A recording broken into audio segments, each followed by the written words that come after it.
handing over the Nobel Peace Prize to Trump. Nobel Foundation says one of the core missions of the Nobel Foundation is to safeguard the dignity of the Nobel Prizes and their administration. The foundation upholds Alfred Nobel's will and its stipulations. What unfolded today around the Nobel Peace Prize is not just embarrassing for Donald Trump, it is historically grotesque. The Nobel Peace Center has now issued a rare and direct public rebuke after Trump effectively strong-armed the Nobel Peace Prize away from Maria Corina Machado, Venezuela's pro-democracy opposition leader, only to humiliate her immediately afterward. The sheer audacity of what happened cannot be overstated. Trump exerted pressure behind the scenes to physically possess the Nobel Peace Prize medal awarded to Machado, staged a photo op in the Oval Office, and then, through his chief propagandist Caroline Leavitt, dismissed Machado as someone who supposedly lacks respect among her own people. Venezuelan opposition leader Maria Corina Machado has presented her Nobel Peace Prize medal to U.S. President Donald Trump during a meeting at the White House. Machado had given her award a makeover, mounting it in a gold frame and including an inscription that read, "To President Donald J. Trump." This was not only false, it was cruel, calculated, and revealing. It showed a man who believes power allows him to take what he wants and rewrite reality afterward. The Nobel Peace Center's response was subtle but devastating. Instead of engaging in political theatrics, they chose precision and institutional authority. They reminded the world of a fundamental rule that Trump apparently believes does not apply to him. Once the Nobel Peace Prize is awarded, it cannot be revoked, transferred, shared, or reassigned. Ever. The decision is final for all time.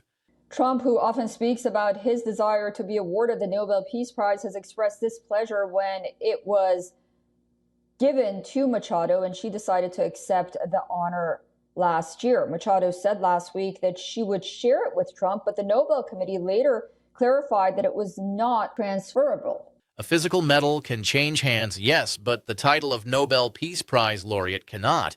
In other words, Trump can display the medal like a trophy looted from someone else, but he will never be the laureate. History will not bend to his ego. The Nobel Peace Center went further, deliberately educating the public on the meaning of the medal itself, the dimensions, the gold, the image of Alfred Nobel, and the iconic engraving of three men standing shoulder to shoulder in brotherhood. They emphasize that for over 120 years, the symbolism has remained unchanged. This was not accidental. It was a reminder that the prize stands for peace, solidarity, restraint, and moral courage. But one truth remains, as the Norwegian Nobel Committee states, once a Nobel Prize is announced, it cannot be revoked, shared, or transferred to others. The decision is final and stands for all time. A medal can change owners, but the title of a Nobel Peace Prize laureate cannot. Everything Trump does violates that legacy. The statement highlighted that even when medals are auctioned or loaned, such as Dmitry Muratov's medal sold to support Ukrainian refugees, the identity of the laureate never changes. The title belongs to the individual, not whoever happens to possess the medal. And that is where Trump's behavior becomes especially humiliating. Inside the Oval Office, now increasingly resembling a gilded authoritarian set piece rather than the seat of democratic leadership, Trump proudly displayed a medal that explicitly states it was awarded to Maria Corina Machado. The inscription itself is an indictment. It does not name Trump as the recipient. It thanks him vaguely for leadership, while clearly identifying Machado as the laureate. So while the medal today likely changed owners, with now the President of the United States having control of this medal, the title of Nobel laureate belongs to none other than Maria Corina Machado. Not Donald Trump, Maria Corina Machado. And nothing will change that. The cognitive dissonance is staggering. Why would any person with dignity want to display an award they did not earn? That explicitly names someone else, especially after publicly undermining and insulting that person. The answer, of course, is that dignity is not the goal. Dominance is. The contrast with actual Nobel Peace Prize recipients could not be more stark. Barack Obama's medal represents a legitimate recognition, regardless of one's politics, bestowed through the formal process. Prize for doing nothing. Exactly. Obama got a prize. He didn't even know what he got. He got elected, and they gave it to Obama for doing absolutely nothing but destroying our country. The Nobel Committee's emphasis today on Martin Luther King Jr.'s legacy was also intentional. As the world approaches MLK Day, the committee reminded people that King's prize honored a nonviolent struggle against racism and injustice and his fight for economic equality. This was not subtle shade. It was a direct moral comparison. On one side, leaders who pursued peace through sacrifice and restraint. On the other, a man who celebrates intimidation, racial grievance, and authoritarian control. Maria Corina Machado's role in this moment is complicated and painful to watch. Standing at the White House, she confirmed that she presented the prize to Trump. That phrasing alone speaks volumes. She did not say she gave it to him permanently. She did not say it belonged to him.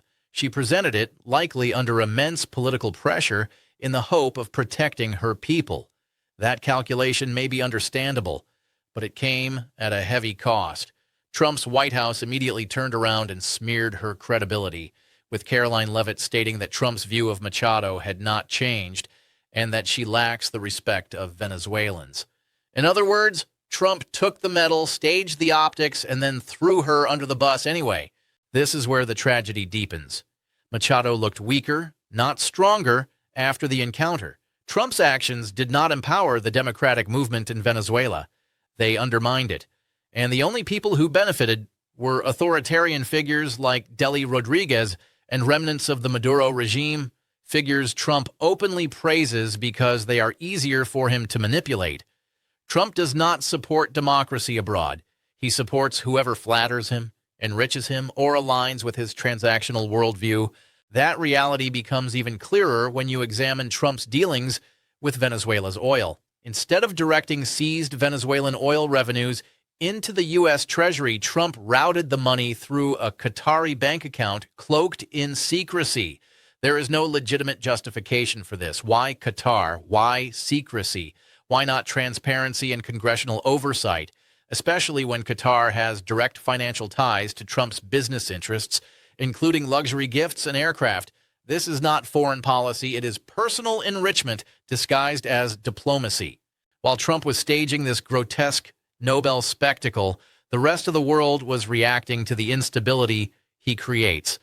At the same White House press conference, Caroline Leavitt was asked about European and Canadian special forces being sent to Greenland in response to Trump's repeated threats of invasion. Her response was chilling. She said it would not change America's posture. In other words, Trump is willing to destabilize NATO, provoke allies, and normalize imperial threats without hesitation. This is not strength, it is recklessness. And as all of this was happening, a federal judge delivered one of the most scathing courtroom rebukes of the Trump administration to date. Judge Bill Young, a Reagan appointee, made clear that what Trump's cabinet was doing to pro-Palestinian activists was not law enforcement, but an unconstitutional conspiracy. He accused cabinet secretaries of knowingly violating the First Amendment, weaponizing the Department of Homeland Security, and diverting resources away from terrorism and human trafficking to target disfavored political groups. These were not the words of a partisan judge. They were the words of a federal jurist documenting authoritarian abuse. Judge Young's warning was stark. This is what it looks like when a government declares war on its own people, when dissent is criminalized, when surveillance is repurposed to silence opposition, and when constitutional protections are treated as inconveniences rather than obligations. This context matters because Trump's theft of the Nobel Peace Prize medal is not an isolated stunt. It is part of a broader pattern. He praises dictators, undermines democratic leaders, weaponizes government agencies, enriches himself through opaque foreign deals, and then cloaks it all in nationalist rhetoric. The Nobel Peace Center saw this clearly. Their statement was not just about a medal. It was about defending the meaning of peace itself from a man who represents its opposite. The international consequences of this spectacle are already rippling outward, and they are doing real damage to the very people Trump claims to champion. For Venezuelans who have spent years resisting dictatorship, risking imprisonment, exile, or death to demand free and fair elections, This moment felt like a betrayal layered on top of betrayal. Maria Corina Machado has long symbolized defiance against authoritarian rule, and her Nobel Peace Prize was meant to elevate that cause on the world stage. Instead, Trump turned it into a prop, stripping it of moral force and reducing it to another object in his personal theater of domination. The damage is not symbolic alone.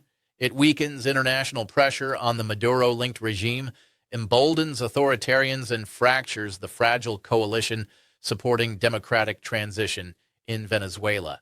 Trump's own words make this unmistakable. On the same day he was parading the stolen medal, he publicly praised Delcy Rodriguez, referring to her as an interim president and boasting about his positive relationship with her. This was not a diplomatic slip. It was a deliberate signal. Rodriguez is not a democratic reformer. She is part of the same authoritarian machinery that forced millions of Venezuelans into exile. Trump's praise legitimizes that system while undermining those who oppose it. And when you pair that rhetoric with his financial maneuvering, routing Venezuelan oil money through Qatar rather than the U.S. Treasury, the picture becomes even darker. This is not about stabilizing Venezuela. It is about control, leverage, and profit. The Venezuelan voices present at the White House made this painfully clear. When asked directly about Rodriguez, pro-democracy advocates described her as inseparable from the dictatorship, responsible for the mass displacement of Venezuelans worldwide. Their message was simple and heartbreaking. They want to go home, but they cannot until the dictatorship falls. They want elections. They want embassies reopened. They want the right to vote without fear. Trump's actions move them further from that reality, not closer. By siding with authoritarian figures while humiliating democratic leaders, he sends a clear message to the world that U.S. support is no longer tied to democratic values but to personal loyalty and transactional benefit. This erosion of moral authority is not happening in isolation. It mirrors what is unfolding domestically, where courts are increasingly forced to act as the last line of defense against executive abuse. Judge Bill Young's remarks were not hyperbole. They were a warning grounded in evidence. He described a pattern of deliberate constitutional violations where cabinet officials knowingly ignored legal advice and weaponized government agencies to suppress speech and intimidate political opponents. The chilling effect he described is exactly what authoritarian systems rely on. People stop speaking not because they are convinced, but because they are afraid. That fear is the real currency of regimes like the one Trump appears to admire. And the irony is impossible to miss. Trump claims the mantle of peace while actively dismantling the structures that make peace possible. He invokes the Nobel Prize while threatening allies, destabilizing regions, and praising dictators. He accuses others of corruption while funneling foreign money through opaque channels tied to his own interests. He demands loyalty while offering none in return, discarding even those who momentarily serve his image, as he did with Machado. This is not leadership, it is extraction. The Nobel Peace Center understood this, which is why their statement was so devastating in its restraint. They did not need to condemn Trump by name. They simply reaffirmed the rules, the history, and the meaning of the prize. In doing so, they exposed Trump's actions as illegitimate without engaging in his theatrics. They reminded the world that institutions endure longer than any one man, and that legitimacy cannot be stolen, only earned. Trump can hold the medal, but he cannot claim the legacy. History will record the name of the laureate, not the thief. As this story continues to unfold, the implications extend beyond Venezuela or the Nobel Prize. They speak to a broader collapse of credibility. Allies are watching, activists are recalculating, authoritarians are taking notes, and within the United States, judges are documenting abuses in language that will echo long after this administration is gone. The pattern is consistent. Where Trump touches, norms erode, institutions strain, and trust dissolves. What remains to be seen is how much damage can be repaired and how quickly. The Nobel Peace Prize cannot be transferred, but the harm done to democratic movements can linger. The message sent by this episode will have consequences for years, yet there is also clarity emerging from the chaos. Courts are asserting constitutional limits. International institutions are reaffirming their principles. And voices from Venezuela and beyond are speaking the truth, even when it is inconvenient or risky. This moment, humiliating as it is for Trump, may ultimately serve as a turning point, not because it elevates him, but because it exposes him. It reveals the emptiness behind the spectacle, the fragility behind the bluster, and the transactional nature of his so-called diplomacy. The Nobel Peace Prize was never his to take, and in trying to seize it, he has only underscored why it could never belong to him. The final and perhaps most consequential dimension of this episode is how it crystallizes a pattern that has now become impossible to ignore. What Trump did with the Nobel Peace Prize is not an isolated act of vanity or diplomatic clumsiness. It is part of a consistent approach in which symbols, institutions, and even human suffering are treated as tools to be seized, bent, or discarded in service of personal power. When that approach is applied to international democracy movements, the consequences are not abstract. They are measured in people jailed, families exiled, and futures postponed indefinitely. For Venezuelans watching from inside and outside their country, this was not theater. It was a message that their struggle can be sidelined if it conflicts with the ambitions of a powerful man. At the same time, Trump's behavior is accelerating a broader global realignment that weakens the United States rather than strengthening it. By alienating democratic allies and signaling indifference to shared values, he is creating space for authoritarian powers to expand their influence. Countries that once looked to the United States as a stabilizing force are now hedging, making deals elsewhere, and recalibrating their alliances. When Trump shrugs off trade agreements, mocks allies, and flirts openly with invasion rhetoric, those allies do not wait around hoping he changes his mind. They adapt, they diversify, they move on. And every time they do, American leverage shrinks. Domestically, the contrast between Trump's rhetoric and the judiciary's response is becoming sharper by the day. Judges like Bill Young are no longer issuing narrow procedural rulings. They are writing historical records. They are naming patterns, documenting intent, and explaining how constitutional protections are being systematically undermined. This is not normal friction between branches of government. It is an alarm being sounded from within the system itself.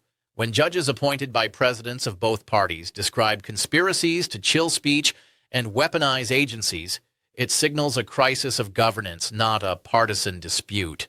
Trump's reaction to these constraints has been revealing. Rather than adjusting course, he escalates. Rather than defending policy, he attacks legitimacy. Courts become enemies. Activists become threats. Democratic leaders become props or obstacles depending on their usefulness in the moment. Even revered symbols like the Nobel Peace Prize are dragged into this orbit, stripped of meaning and repurposed as trophies. But symbols only work if people believe in them, and belief is precisely what Trump is eroding, both at home and abroad. What gives this moment lasting significance is not just the outrage it provoked, but the clarity it produced.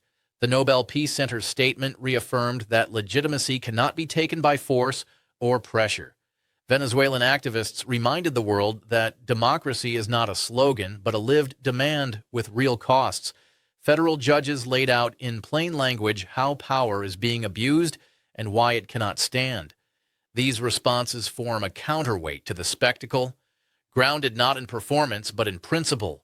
In the end, Trump, holding a Nobel medal he did not earn, will be remembered less as an act of theft and more as an act of exposure. It exposed how hollow his claims to peace